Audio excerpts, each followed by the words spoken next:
Xayrlı gün okuşular. Bugünkü temamız bizning fayllar hem fayllar strukturası turunda. Tышкы yirtkichlerde informatsiya fayllari ravishida saqlana. Fayl tышкы xatirning informatsiya saqlash uchun belgilangan ismli ülkesi. Fayllar bilan ish kompyuterdagi ishchanlikning bek muhim turi bo'lib turadi. Fayllarda program ta'minot, qo'llanuvchi uchun kerakli ma'lumot saqlana.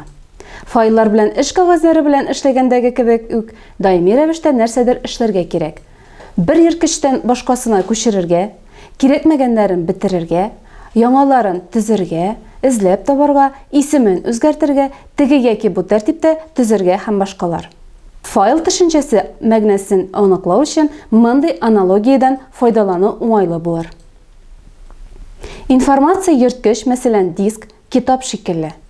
Biz kitob kishining tashqi xatiri, magnitli disk kompyuterning tashqi xatiri deydik. Kitob bo'liklardan, hikoya ilishlardan turadi. Ularning har qaysisining o'z ismi bor. Fayllarning da o'z ismlari bor. Ularni fayl ismi deb ataylar. Kitobning boshida yoki oxirida ishtalik bo'liklarning ismligi bo'ladi. Diskda unda saqlanib turgan fayllarning ismlari o'z ichine olgan ismlik katalog bor. Berilgan diskda kerakli fayl borligini bilish uchun katalogni ekranga chiqarib bo'ladi.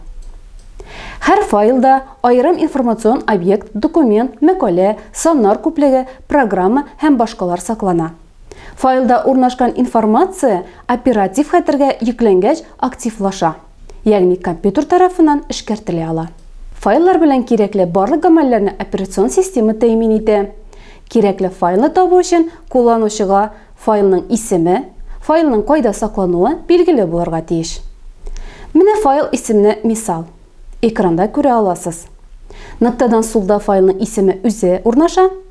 Ismning nuqtadagi singi ilishi faylning istamasi deb ataladi. Odatda fayl ismlarida latin harflari ham sifrlar qo'llaniladi. Bundan tыш fayl ismining istamasi bo'lmaska da mumkin. Microsoft Windows operatsion sistemasida fayl ismida kirillitsa qo'llanuvda ruxsat etiladi. Ismning maksimal uzunligi 255 simbol. Istama bu faylda nindi turdagi informatsiya borligini ko'rsatadi. Masalan, TXT istamasi odatda tekst faylini anglatadi. Siz ularni ekranda ko'ra olasiz. Bir kompyuterda bir necha disk yirtkich, disklar bilan ishlash joylanmalari bo'lirga mumkin. Yoshgina shaxsiy kompyuterda sistem blokdagi zo'r siydirishlikni qati diskni bo'laklarga bo'laylar. Bunday bo'laklarning har qaysi logik disk deb ataladi. Ham anga bir harfli ism qo'shiladi. C, D, Y ham boshqalar.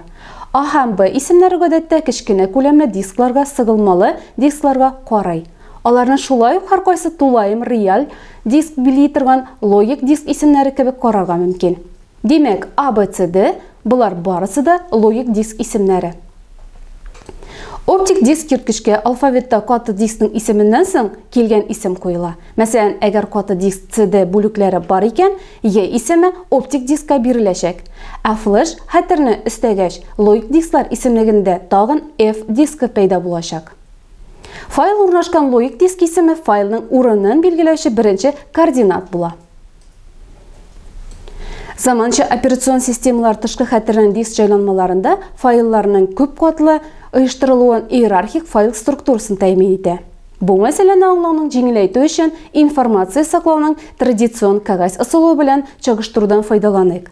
Anday analogiyada fayl qog'oz bitlarindagi nindidir ismli dokument bo'larak ko'rsatiladi. Fayllar strukturasining chiratdagi elementi katalog deb ataladi. Qog'oz analogiyasini davom etib, katalogni, dokumentlarni, ya'ni fayllarni o'rnashtirishga mumkin bo'lgan papka deb qararmiz. Katalogning shulayq o'z ismi bo'ladi. Katalog shulayq anga qarata tishtarak bo'lgan boshqa katalog sostavina kirishga mumkin. Bu bir papkani zo'rroq o'lchamli boshqa papkaga soluga o'xshagan. Shulay etib, har katalog o'z ichida bek ko'p fayllar ham ichki kataloglarni olirga mumkin.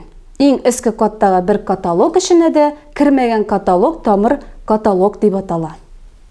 Windows operatsion sistemasida katalog tushunchasini belgilash uchun papka termini qo'llaniladi. Iyerarxik fayllar strukturasining grafik surati og'och deb ataladi. Katalog ismlari bosh harf bilan, fayl ismlari yo'l harflari bilan ko'rsatilgan. Siz buni ekranda ko'ra olasiz. Хәзер сезгә билгеле бер документны табарга кирәк дип күз алдына китерегез. Моның өчен кәгазь вариантта бу документ урнашкан тартманы, тартма эчендәге документка юлны белергә, ягъни кирәкле кәгазьләргә барып җитү өчен ачарга кирәк булган папкаларның урнашу эзлеклелеген ачыкларга кирәк. Файлны компьютерда эзләп табу өчен файл урнашкан логик дискны һәм дискта файлның урынын билгеләүче файлга юлны белергә кирәк. Файлга юл тамыр каталогтан башлап файл саклана торган иң кечкенә каталогка кадәр булган каталог исемнәреннән торган эзлеклелек ул. Менә мәсәлән, файлга юл төшенчәсен безгә таныш әкият белән аңлатып карыйк. Имәндә сандык эленеп тора. Сандыкта куян, куянда үрдәк, үрдәктә йомырка, йомыркада инә, инәнең ичендә кәши үлеме. Һәм ниһаять файл исемен белергә кирәк. Эзлекле рәвештә язылган логик диск исеме файлга юл һәм файл исеме файлның тулы исемен тәшкил итә. Экранда күрә аласыз. Әгәр экранда күрсәтелгән структура C дискында саклана икән, аңа кергән кайбер файлларның тулы исемнәре Microsoft Windows операцион системасы символикасында экранда күрсәтелгәнчә языла. Шуның белән укучылар безнең темабызның теория өлеше тәмам.